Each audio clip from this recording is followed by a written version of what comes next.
आदरणीय कौशलेंद्र कुमार जी, संचालनकर्ता नोभा नटहाट के विद्यार्थी रहे भाई गोपाल जी, कार्यक्रम में उपस्थित हमारे नेता आदरणीय नीतीश कुमार और यह जो विकसित बिहार है, यह जो सजा बिहार है, यह जहां राजगिरी जिसको आज डॉक्टर विसेंद्र बाबू ने एक इतिहास रचने का जो काम की शुरुआत की है, उस बिहार के लोकप्रिय मुख्यमंत्री श्री नीतीश कुमार जी के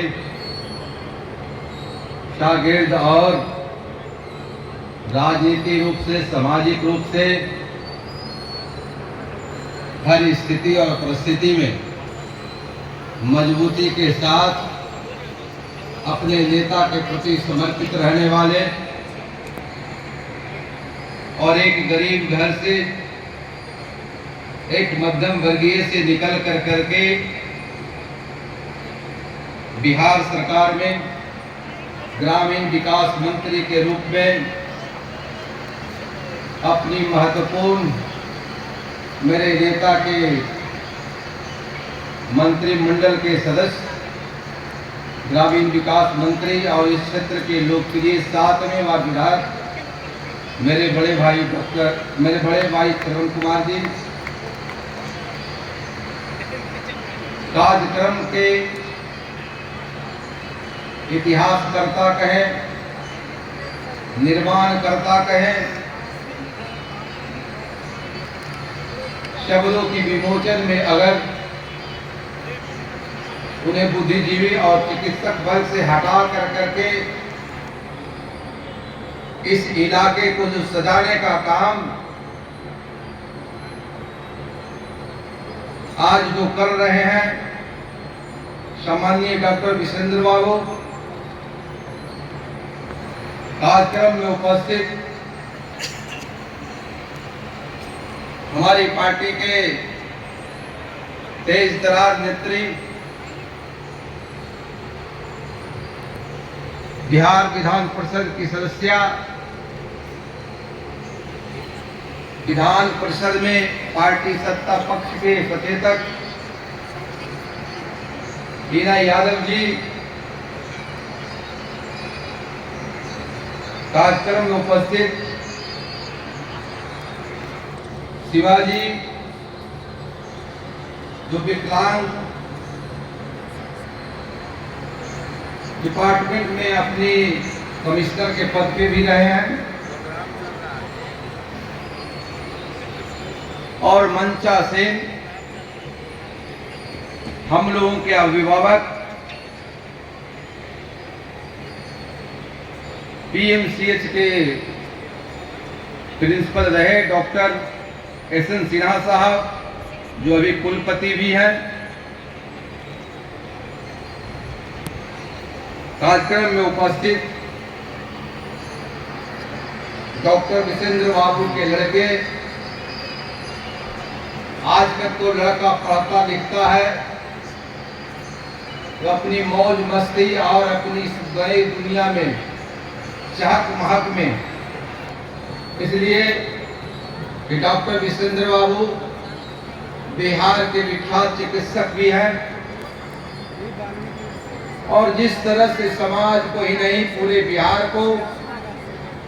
खास करके ऑर्थोपेडिक के क्षेत्र में जो उन्होंने बिहार वासियों के लिए जो सेवा की है, उस सेवा के बल पे और मेहनत के बल पे अपनी आर्थिक मजबूती को बनाने का काम किया है। उसके बाद आज उनके बच्चे उनके साथ जो यह इतिहास शिक्षा के क्षेत्र में जो रचने जा रहा है, उसमें एक महत्वपूर्ण योगदान के साथ अपने मजबूती को देने के लिए पिताजी के साथ जो खड़ा है डॉक्टर अनंत शंकर जी, पूर्व के वक्ता और नेतरहाट के प्रोडक्ट काफी उच्च पदों पे सम्मानपूर्वक अपनी कार्य सेवा देने वाले डॉक्टर अशोक दास जी, कार्यक्रम में उपस्थित देश के सबसे महत्वपूर्ण और सबसे ऊंच की प्रतियोगिता पास कर करके आईएएस अधिकारी रहे मनीष वर्मा जी, उनके साथ बैठे आईएफएस और पटना जू के डायरेक्टर सत्यजीत जी, कार्यक्रम में उपस्थित श्रीमती विभा कुमारी जी, श्री गोपाल जी, धर्मेंद्र कुमार जी, अजय जी, मेरे मित्र साथी पटना से आए हैं भाई सुनील जी, नेत्रहाट के प्रोडक्ट रहे, आज वो भी नेत्रहाट में तो अच्छे अंक भी लाए, बोर्ड में भी अच्छे अंक लाए, लेकिन दुर्भाग्य और सौभाग्य है कि आज वो भी विद्यालय आज पावापुरी में चला रहे हैं। मेरे बड़े भाई उमेश जी, बिहार शरीफ के इनामी चिकित्सक डॉक्टर अमरदीप जी, मेरे गांव के मैं समझता हूं कि 90 प्लस एज हो गया होगा बड़े भाई डॉक्टर विद्यार्थी जी, कार्यक्रम में उपस्थित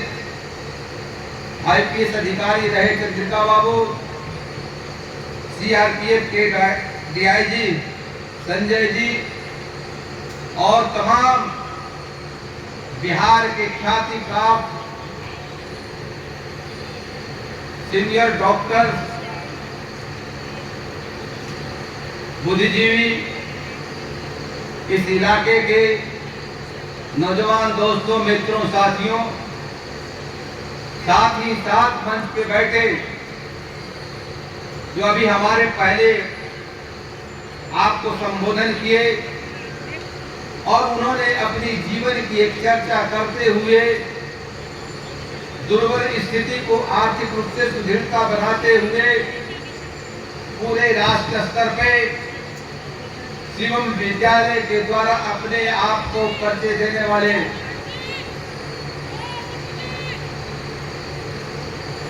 शंकर कुमार जी, मित्रों, साथियों, यह कार्यक्रम अति महत्वपूर्ण है। मैं तो राजनीति से जुड़ा इंसान हूं, लेकिन मैं भी पढ़ाई किया हूं और मैंने बीआईटी सिंदरी से इंजीनियरिंग किया। मैं लॉ की भी शिक्षा लिया हूं, लेकिन जीवन में मैं कभी नहीं सोचा था कि मैं राजनीति की दुनिया में जाऊंगा। लेकिन जिस इंसान को जहां पहुंचना होता है, भगवान के जो इबादत में उसकी तसल्ली होती है, उस इबादत से वहां तक पहुंचता है।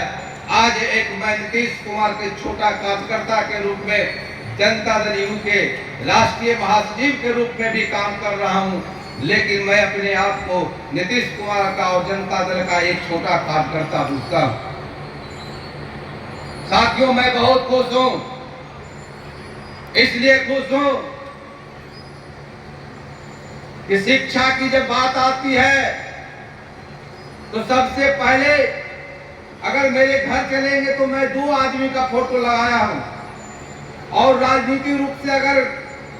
किसी का फोटो लगाया तो नीतीश कुमार जी का, नहीं तो मेरे बेडरूम में जाएंगे तो 2 इंसान का फोटो है, वो स्वामी विवेकानंद का और अब्दुल कलाम साहब का। इसके अलावा मैं किसी को अपने जीवन का अतीत नहीं मानता, लेकिन कलाम साहब जैसे इस दुनिया के इंसान जो एक गरीब दर्जी घर में पैदा लेकर करके इस हिंदुस्तान को जो देने का काम किया है, वह दुनिया के विश्व के पैमाने पे कोई वैसी हैसियत नहीं पैदा हुआ। कलाम साहब की एक जीवनी में छोटा चर्चा करना चाहता हूं। कलाम साहब चाहते थे कि मैं पायलट बनूं, लेकिन मित्रों लोग उन्होंने तैयारी कर करके उनको एग्जाम देने का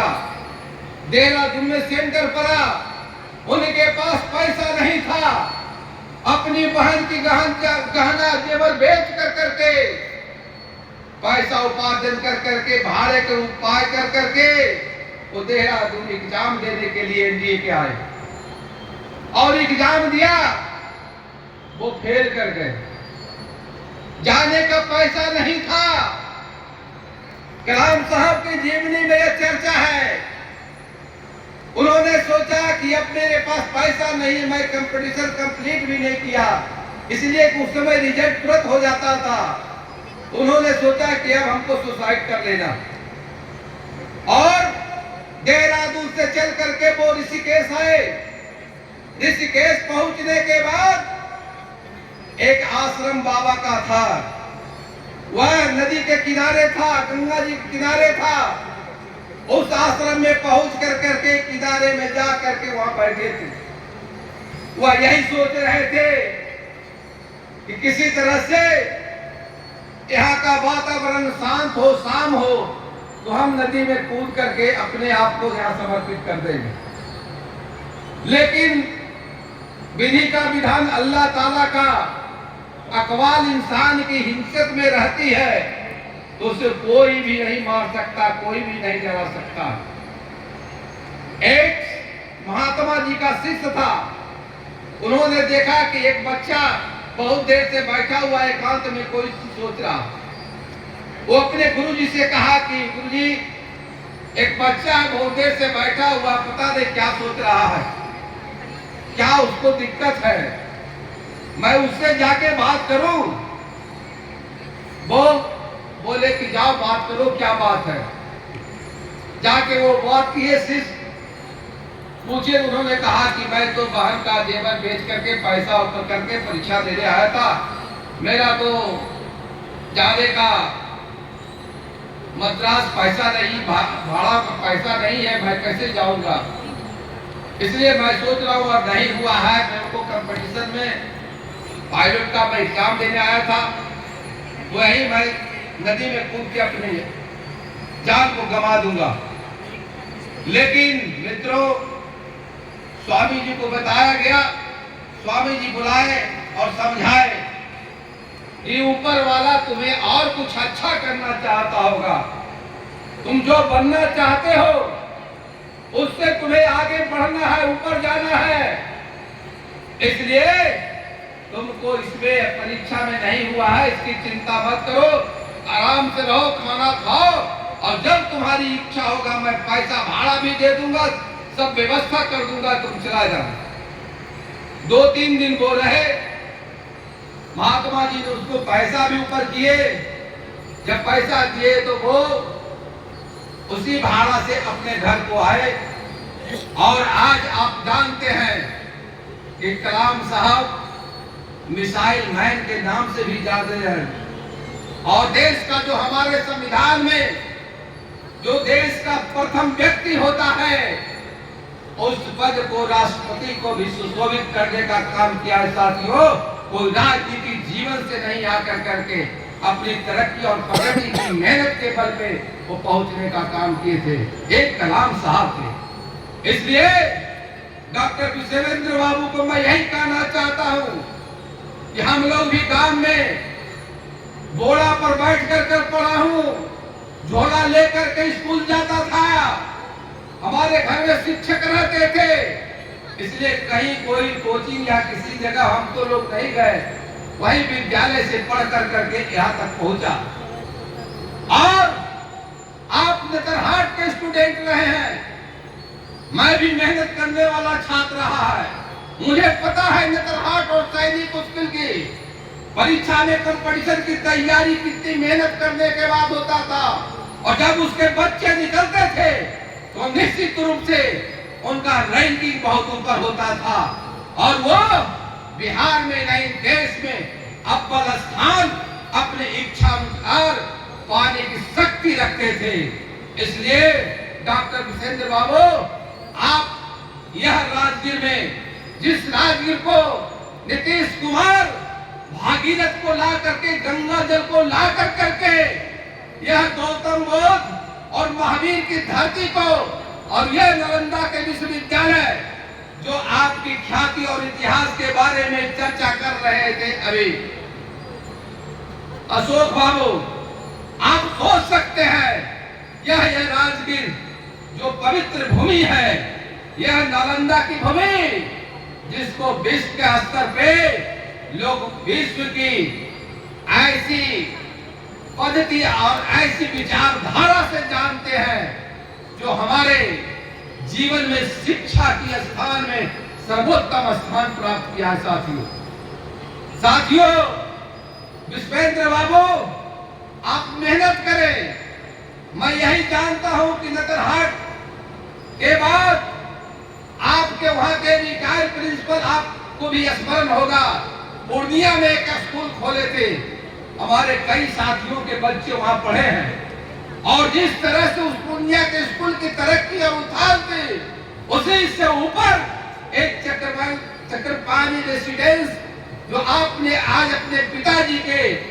नाम को रोशन करने का काम किया है और नालंदा के लोगों को जो इतिहास बनाने के लिए सिद्धांता की काम की है, जो सौगात देने का काम किया है, जिसको माननीय मंत्री लोकार्पण आज आपके बीच में करने का काम किया है, मैं निश्चित रूप से यह आपको कहना चाहता हूं, यह विद्यालय काफी आगे बढ़ेगी, तरक्की करेगी और इस क्षेत्र के लोगों को इससे काफी लाभ और मेहनत का जो आपकी कुशलता होगी उसका फायदा मिलेगा। डॉक्टर साहब से मैं एक निवेदन और करूंगा, क्या आप आर्थिक रूप से मजबूत है? आप कुछ ऐसे इस इलाके के बच्चों को चुनने का काम करिएगा जिसके पास आर्थिक रूप से वो कमजोर है, लेकिन पढ़ने और मेहनत करने में अगर उसके पास उसका गुणवत्ता और बुद्धि है तो उसको भी आप प्रेफरेंस देकर करके उसको सहयोग देकर करके इस विद्यालय में पढ़ाने का काम करिएगा, वो भी आपके इतिहास की कृति में लिखाएगा। आप डॉक्टर हैं, आपने कितने लोगों को विकलांग से बचाने का काम किया, आप कितने लोगों को जीवन का बचाने का काम किया, लेकिन जो शुरुआत आप शिक्षा के तौर तरीके पर जो शुरू किए हैं, यह पूरे देश का भविष्य तय करेगा। इसलिए डॉक्टर साहब, आपको मैं एक छोटे मुंह से बहुत शुभकामना और धन्यवाद देना चाहता हूं कि आपने एक कीर्तिमान स्थापित करने का काम किया। और के वक्ता ने जो चर्चा किया विशेष रूप से मंत्री जी भी बताएंगे, लेकिन मैं इतना जरूर कहना चाहता हूं कि अगर शिक्षा जिस घर में है तो दुनिया के हर चीज को पा सकता है और दुनिया में कहीं भी जी कर रह सकता है। इसलिए ऐसे महत्वपूर्ण और जो आपकी सोच है, इस सोच के लिए मैं आपको बहुत बहुत शुक्रिया अदा करता हूं। जय हिंद, जय भारत, जय